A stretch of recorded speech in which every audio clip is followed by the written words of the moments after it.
Class 12th का probability का important question करने जा रहे हैं। तो देखिए ये केस स्टडी बेस्ड क्वेश्चन है। There are 2 anti aircraft guns है जिनका ए एंड बी नेम है। The probability that the shell fired from them hits an airplane are 0.3 and 0.2। Probability shell fired की ए से है 0.3 एंड बी गन से है 0.2। Then आपको बोला both of them fired one shell at an airplane at the same time. तो क्या probability है that the shell fired from exactly one of them hit the plane, कि उनमें से कोई एक ही क्या करे, प्लेन को हिट करे। अब देखो दोनों को ही फायर किया है, बोथ ऑफ देम फायर किया है, तो यानी कि एक तरह से दोनों फायर की गई है, लेकिन प्रॉबिलिटी निकालनी है एग्जैक्टली वन की। ठीक है, तो जब भी हमें वन की निकालनी हो तो एक तरह से यहाँ पे क्या है, ये साइमल्टेनियसली इवेंट हो रही है ना बोथ ऑफ देम, तो यानी कि ये मल्टीप्लिकेशन थ्योरम लगेगी यहाँ पे, क्योंकि दोनों फायर की गई है और एक के लिए निकालनी है आपको। सेकंड इसमें if it is known that the shell fired from exactly one of them hit the plane, then what is the probability that it was fired from B. कि अगर पता है कि ये शेल जो फायर्ड है वो उनमें से सिर्फ एक ही हुई है, तो क्या प्रोबेबिलिटी है कि ये बी से फायर्ड हुई हो। ठीक है, तो ये क्वेश्चन वैसे तो दो तरीके से हो सकता है, बेस थ्योरम से भी हो सकता है और मल्टीप्लिकेशन थ्योरम से भी हो सकता है। तो पहले मैं मल्टीप्लिकेशन थ्योरम से बता देती हूँ आपको। तो सबसे पहले तो आपको ए की प्रोबेबिलिटी गिवन है, ए गन की हिट करने की 0.3 और बी की भी गिवन है 0.2।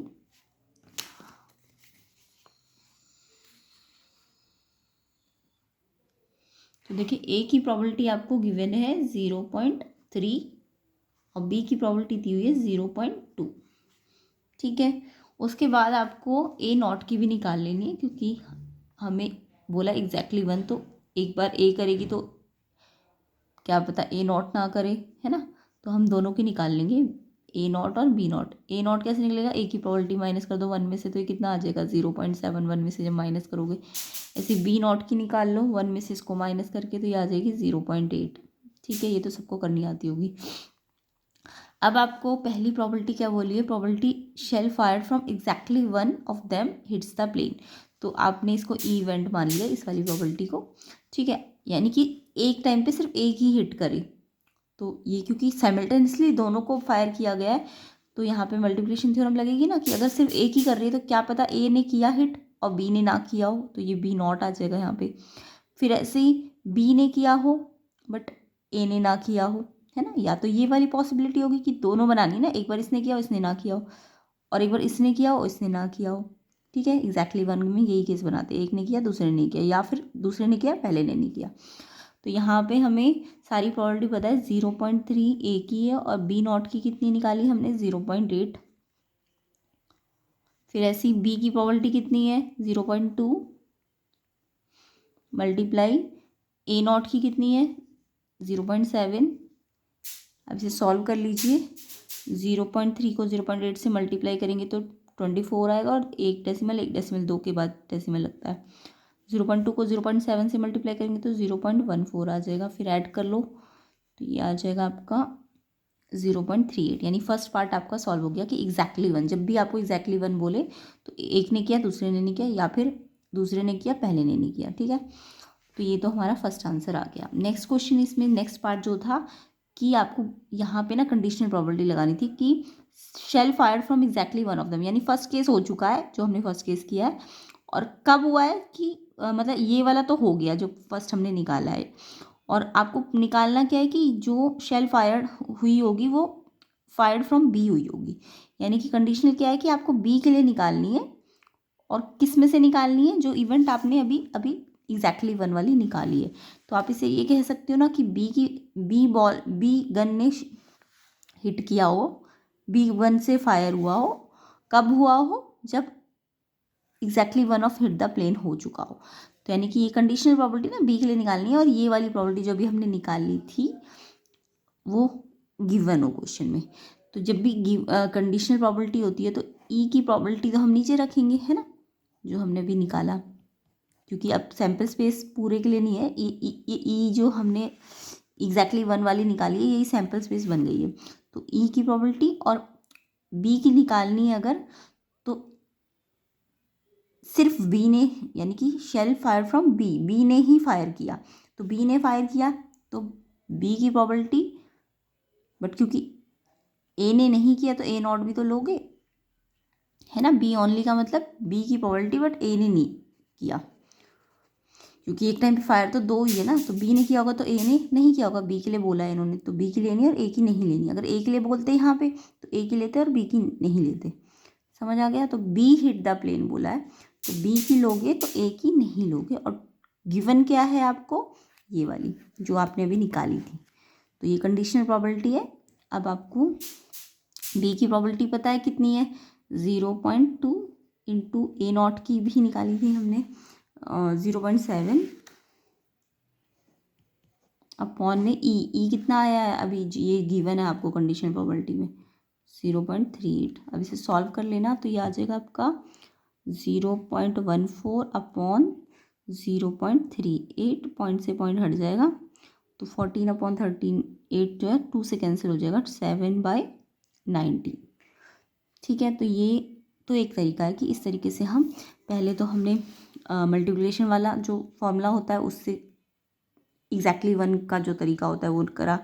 उसके बाद हमें कंडीशनल की कंडीशन लगा दी कि बी के लिए निकालनी है कि ये जो फर्स्ट निकाली है वो हो चुकी है, तो ये वाली होने के बाद बी निकाली है, बी से हिट हुआ है ना, तो ये वाली का तो हमने निकाल लिया है प्रोबेबिलिटी। और बी के लिए आप क्या करोगे, सिर्फ बी ने किया ना तो ए ने नहीं किया यानी कि, है ना। तो एक तो ये तरीका है। दूसरा बेस थ्योरम वाला तरीका देख लेते हैं कैसे करना है। तो देखो इसमें हमने क्या मान लेना है, पी इवेंट मान लेनी है कि ए से फायरिंग शेल फायर हुई हो और उसने प्लेन को हिट किया हो, या फिर क्यू इवेंट मान लेंगे कि फायरिंग बी से हुई हो और हिट बी से प्लेन को हिट किया हो। ठीक है, तो हम 4 हाइपोथेसिस लेके चलेंगे इसमें कि हमने माना कि E1 हाइपोथेसिस हमने इवेंट ली कि पी और क्यू दोनों ने हिट किया हो, E2 इवेंट ली कि दोनों ने ना किया हो, पी नॉट क्यू नॉट, और E3 इवेंट पी ने किया और क्यू ने ना लिया किया हो हिट, और E4 इवेंट पी ने किया हो बट क्यू ने ना किया हो। तो ऐसी 4 पॉसिबिलिटीज़ बनती है। ठीक है, तो हमने मान लिया ई प्रोबेबिलिटी की जो एग्जैक्टली वन वाला हमें फर्स्ट केस बोला था उसको ई मान लिया। ठीक है, तो अगर हम इवन इवेंट बोलते कि दोनों ने किया हो हिट पी और क्यू ने, तो यानी कि पी की हिट करने की 0.3 और 0.2 है, तो यानी कि इसकी प्रोबेबिलिटी हो गई 0.06। ऐसी क्या पता ई टू की प्रोबेबिलिटी क्या है, पी और क्यू दोनों ने ना किया हो, तो ये 0.7 और 0.8 ना करने की होगी। ऐसी E3 क्या है, पी ने ना किया हो और क्यू ने किया हो, तो ना करने की और क्यू के करने की। ऐसी E4 का मतलब एक पी ने किया हो बट क्यू नॉट ने ना किया हो, क्यू ने ना किया हो, तो 0.3 और 0.8। अब हमें देखो अगर हम ई इवेंट मान रहे हैं कि एग्जैक्टली वन वाली, तो जब मैं ई बाई ई वन निकालूंगी तो ई बाई ई वन यहाँ पे क्या है कि ई वन तो हो चुकी है, इवन का मतलब जब दोनों ने हिट किया हो, है ना, और उसके बाद एग्जैक्टली वन ने हिट किया हो, तो ऐसा तो हो नहीं सकता कि दोनों ने हिट किया और उसका एग्जैक्टली वन निकाले, तो उसकी तो प्रॉबिलिटी क्या आ जाएगी, 0 आ जाएगी। ऐसी ई वाई ई टू भी यही है, इसमें दोनों ने नहीं किया और जबकि एग्जैक्टली वन ने किया बोल रहे हैं, तो इसकी प्रॉबिलिटी भी क्या हो जाएगी, 0 हो जाएगी। अब तीसरी probability E Y E three क्या है, ई ने मतलब E3 क्या थी हमारी, पी ने ना किया हो क्यू ने किया हो, तो इसका मतलब भी एग्जैक्टली वन ही है ना। इन्होंने एग्जैक्टली ई के लिए एग्जैक्टली वन बोला, तो ई वाई ई थ्री का मतलब एग्जैक्ट इनमें से एक ने किया हो और उसके बाद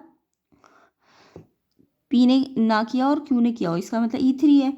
और उसके होने के बाद हमें एग्जैक्टली वन के लिए निकालें, तो यानी कि ये तो कंप्लीट प्रोबेबिलिटी आ जाएगी ना वन, ऐसे ही सेम इसमें भी वन आ जाएगा। ठीक है ना। और हमें निकालना क्या है, फर्स्ट पार्ट में ई इवेंट निकालनी है कि एग्जैक्टली वन वाली, तो एग्जैक्टली वन वाली हम सारी मल्टीप्लिकेशन थ्योरम लगा देंगे। तो क्या है सारा ई वन की प्रोबेबिलिटी, फिर ई बाई वाई ई वन, फिर ई टू की ई बाई ई टू। ठीक है, तो इससे ये टोटल आ जाएगा 0.38। जैसे हमने उसमें डायरेक्ट ही कर लिया था तो यहाँ पे 0.38 आ जाएगा। उसके बाद क्योंकि दो की तो 0 0 आ गई ना, तो उन दोनों की तो बचेगी। और बेस थ्योरम जब हम लगाएंगे तो हमें बोला था कि बेस मतलब E3 इवेंट से लेना था हमें, कि E3 इवेंट क्या थी कि एग्जैक्टली वन ने, और उसमें भी बी ने किया हो, तो बी के लिए तो क्यू वाला है ना, तो ये E3 बी के लिए निकालनी थी कि बी की इवेंट निकालो, तो ये बी की इवेंट ये E3 वाली है, तो हमें क्या निकालनी थी, E3 बाई ई, तो इसमें हम E3 वाला ऊपर लेंगे और टोटल वाला नीचे ले लेंगे, तो ये देखो 7/90 आ जाएगा। तो इस क्वेश्चन को हम चाहे तो बेस थ्योरम से भी कर सकते हैं, अदरवाइज जो मैंने कंडीशनल प्रोबेबिलिटी और वो बताई है उससे भी आप कर सकते हैं। तो और भी इम्पोर्टेंट क्वेश्चन की वीडियो के लिए चैनल को सब्सक्राइब करना, वीडियो को शेयर ज़रूर कर देना। सीबीएसई बोर्ड एग्ज़ाम के इम्पोर्टेंट क्वेश्चन हम करेंगे।